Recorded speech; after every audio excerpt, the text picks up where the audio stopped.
ನಮಸ್ಕಾರ ಸ್ನೇಹಿತರೆ ಇವತ್ತಿನ ಈ ವಿಡಿಯೋ ರೈತ ಮಹಿಳೆಯರಿಗೆ ಗುಡ್ ನ್ಯೂಸ್ ಅನ್ನು ಕೊಡುತ್ತೆ ಅಂತಲೇ ಹೇಳಬಹುದು. ಹೌದು, ಕೇಂದ್ರ ಸರ್ಕಾರ ರೈತ ಮಹಿಳೆಯರಿಗೆ ಭರ್ಜರಿ ಗುಡ್ ನ್ಯೂಸ್ ಅನ್ನು ತಿಳಿಸಿದ್ದು ಆ ಸುದ್ದಿಯನ್ನು ತಿಳಿಸ್ಕೊಡ್ಲಿಕ್ಕೆ ನಾನು ಇವತ್ತಿನ ವಿಡಿಯೋವನ್ನು ಮಾಡ್ತಾ ಇದ್ದೀನಿ. ಹಾಗಾದ್ರೆ ರೈತ ಮಹಿಳೆಯರಿಗೆ ಸಿಗ್ತಿರ್ತಕ್ಕಂಥ ಭರ್ಜರಿ ಗುಡ್ ನ್ಯೂಸ್ ಏನು ನೋಡ್ತಾ ಹೋಗೋಣ. ಅದಕ್ಕಿಂತ ಮೊದಲು ನೀವೇನ ನಮ್ಮ ಚಾನಲ್ ಅನ್ನು ಸಬ್ಸ್ಕ್ರೈಬ್ ಮಾಡಿಲ್ಲ ಅಂದ್ರೆ ದಯವಿಟ್ಟು ನಮ್ಮ ಚಾನಲ್ ಅನ್ನು ಸಬ್ಸ್ಕ್ರೈಬ್ ಮಾಡ್ಕೊಳ್ಳಿ. ಪಕ್ಕದಲ್ಲಿ ಬರ್ತಕ್ಕಂಥ ಬೆಲ್ ಐಕಾನ್ ಮೇಲೆ ಕ್ಲಿಕ್ ಮಾಡ್ಕೊಂಡ್ರೆ ನಾನು ಹಾಕ್ತಕ್ಕಂಥ ಎಲ್ಲ ವಿಡಿಯೋದ ಅಪ್ಡೇಟ್ಸ್ ನಿಮ್ಮ ಮೊಬೈಲ್ ಅನ್ನು ತಲುಪ್ತಾ ಹೋಗುತ್ತೆ. ಸ್ನೇಹಿತರೆ, ಕಳೆದ ವಾರವಷ್ಟೇ ನಾನು ಒಂದು ವಿಡಿಯೋವನ್ನು ಮಾಡಿದ್ದೆ. ಕೇಂದ್ರ ಸರ್ಕಾರದಿಂದ ಜಾರಿಯಾಗಿರ್ತಕ್ಕಂಥ ಕಿಸಾನ್ ಸಮ್ಮಾನ್ ನಿಧಿ ಯೋಜನೆಯ ಅಡಿಯಲ್ಲಿ ಈಗಾಗಲೇ ಎಲ್ಲ ರೈತರು ಕೂಡ 15 ಕಂತಿನ ಹಣವನ್ನು ಪಡೆದುಕೊಂಡಿದ್ದು 16ನೇ ಕಂತಿನ ಹಣಕ್ಕಾಗಿ ಕಾಯ್ತಾ ಇದ್ದಾರೆ. ಅಂತ ರೈತರಿಗೆ ಒಂದು ಗುಡ್ ನ್ಯೂಸ್ ಅನ್ನ ಕೇಂದ್ರ ಸರ್ಕಾರ ಕೊಟ್ಟಿದೆ. ಮುಂದಿನ ಬಜೆಟ್ ಅನ್ನ ಮಂಡನೆ ಮಾಡ್ತಕ್ಕಂಥ ಕೇಂದ್ರ ಸರ್ಕಾರ ಆ ಒಂದು ಬಜೆಟ್ ನಲ್ಲಿ ನಮ್ಮ ರೈತರಿಗೆ ಭರ್ಜರಿ ಗುಡ್ ನ್ಯೂಸ್ ಅನ್ನ ನೀಡುತ್ತೆ. ಅದೇನಪ್ಪಾ ಅಂತಂದ್ರೆ, ಈಗ ವರ್ಷದಲ್ಲಿ 3 ಕಂತುಗಳಾಗಿ 2,000 ಹಣವನ್ನ ಏನು ಕೊಡ್ತಾ ಇದೆ. ಮತ್ತೂ ಒಂದು ಕಂತನ್ನ ಎಕ್ಸ್ಟ್ರಾ ಕೊಡ್ಲಿಕ್ಕೆ ಕೇಂದ್ರ ಸರ್ಕಾರ ಎಲ್ಲ ರೀತಿಯ ಸಿದ್ಧತೆಗಳನ್ನು ಮಾಡಿಕೊಳ್ತಿದೆ. ಇನ್ನು 2,000 ರೂಪಾಯಿ ಎಕ್ಸ್ಟ್ರಾ ನಿಮ್ಮ ಖಾತೆಯನ್ನು ತಲುಪುತ್ತೆ ಅಂತ ನಾನು ಒಂದು ಸುದ್ದಿಯನ್ನು ಮಾಡಿದ್ದೆ.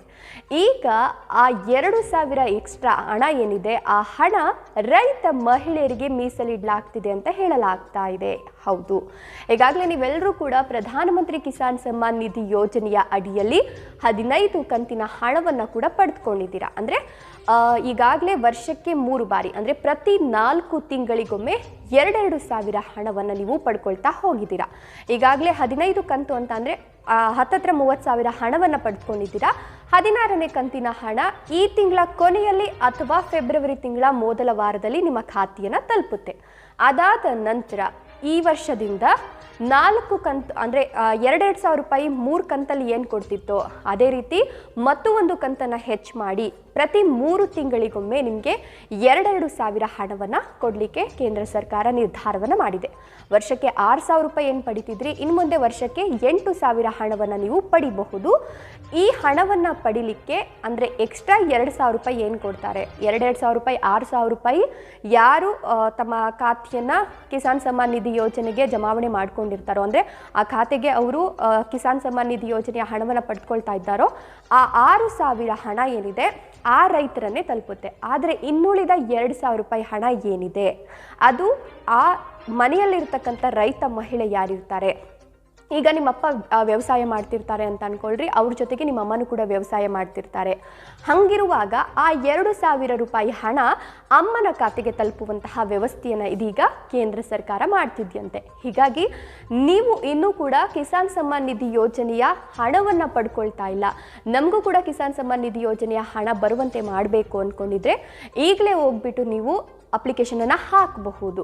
ನಿಮ್ಮ ಆಧಾರ್ ಕಾರ್ಡ್ ಇರಬಹುದು, ಜೊತೆಗೆ ಮೊಬೈಲ್ ಸೀಡಿಂಗ್ ಆಗಿರಲೇಬೇಕು, ಮೊಬೈಲ್ ನಂಬರು ಆಧಾರ್ ಕಾರ್ಡ್ಗೆ ಲಿಂಕ್ ಆಗಿರಬೇಕು, ಜೊತೆಗೆ ನಿಮ್ಮ ಬ್ಯಾಂಕ್ ಖಾತೆ ಏನಿದೆ ಅದಕ್ಕೆ ಆಧಾರ್ ಕಾರ್ಡ್ ನಂಬರ್ ಜೋಡಣೆ ಮಾಡಿದರೆ ಮಾತ್ರ ನೀವು ಕೇಂದ್ರ ಸರ್ಕಾರದಿಂದ ಆಗಿರಬಹುದು, ರಾಜ್ಯ ಸರ್ಕಾರದಿಂದ ಆಗಿರಬಹುದು ಯಾವುದೇ ಒಂದು ಯೋಜನೆಯ ಲಾಭ ಪಡ್ಕೊಳ್ಬೇಕು ಅಂತಂದರೆ ನೀವು ನಿಮ್ಮ ಆಧಾರ್ ಕಾರ್ಡ್ ಸಂಖ್ಯೆನ ನಿಮ್ಮ ಬ್ಯಾಂಕ್ ಖಾತೆಗೆ ಸೀಡಿಂಗ್ ಮಾಡಿರಬೇಕು, ಅಂದರೆ ಸಂಪರ್ಕ ಕಲ್ಪಿಸಿರಬೇಕು ಅಂತ ಅರ್ಥ ಆಗುತ್ತೆ. ಸೊ ಹೀಗಾಗಿ ನೀವಿನ್ನೂ ಕೂಡ ಕಿಸಾನ್ ಸಮ್ಮಾನ್ ನಿಧಿ ಯೋಜನೆಯ ಹಣವನ್ನು ಪಡ್ಕೊಂಡಿಲ್ಲ, ನಾವಿನ್ನೂ ಅಪ್ಲಿಕೇಶನ್ ಹಾಕಿಲ್ಲ ಅಂದರೆ ಈಗಲೂ ಕೂಡ ಕಾಲಾವಕಾಶ ಇದೆ. ನೀವು ಹೋಗ್ಬಿಟ್ಟು ಕಿಸಾನ್ ಸಮ್ಮಾನ್ ನಿಧಿ ಯೋಜನೆಯ ಒಂದು ಪೋರ್ಟಲ್ಗೆ ಹೋಗಿ ಅಲ್ಲಿ ಅಪ್ಲಿಕೇಶನನ್ನು ಹಾಕಬಹುದು. ಸೊ ಹೀಗಾಗಿ ರೈತ ಮಹಿಳೆಯರು ಏನಿದ್ದಾರೆ ಅವರಿಗೆ ಈ 2,000 ಹಣ ತರ್ತಕ್ಕಂಥ ಯೋಜನೆಯನ್ನು ಈಗಾಗಲೇ ಕೇಂದ್ರ ಸರ್ಕಾರ ಮುಂದಿನ ಬಜೆಟ್ ಅಧಿವೇಶನದಲ್ಲಿ ಮಂಡನೆ ಮಾಡುತ್ತೆ ಅಂತ ಹೇಳಲಾಗ್ತಿದೆ.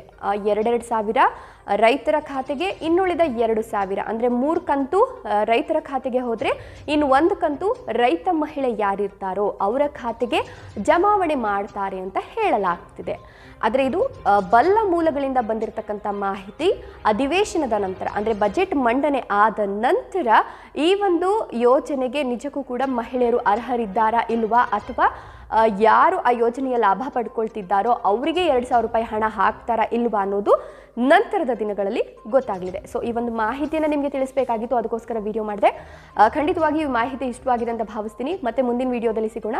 ಧನ್ಯವಾದಗಳು.